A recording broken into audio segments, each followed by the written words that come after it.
We are making guacamole. This is one of my all-time favorite foods. So we'll start with an avocado, cut all the way around, and so the blade of my knife is going to the seed.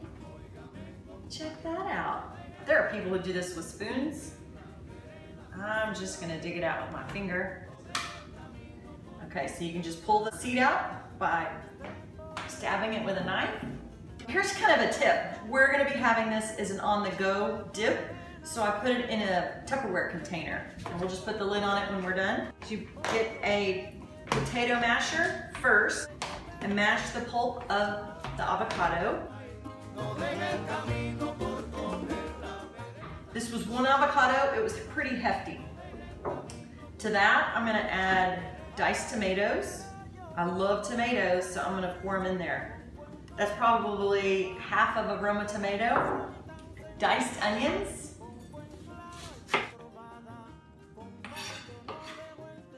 Lime juice will keep it a little fresh and give it a tart tang.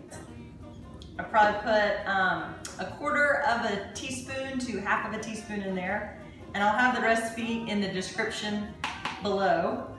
We'll put garlic, another quarter of a teaspoon. I like to use fresh garlic, but if you've got powdered garlic, you can use just a little less. Lawry salt, because it's seasoned salt, you still get the salt with it. Probably a quarter teaspoon. And here's the secret. Whatever salsa you have on hand, put a little bit in, and this is what makes the difference in your homemade guacamole.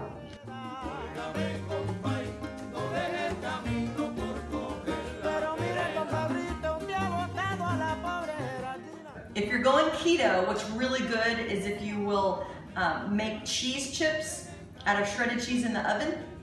We're going with vegetable chips. So these are plantains and beets and sweet potatoes. This is a great value brand. So I got this at Walmart. This is so good, and it's just vegetable chips.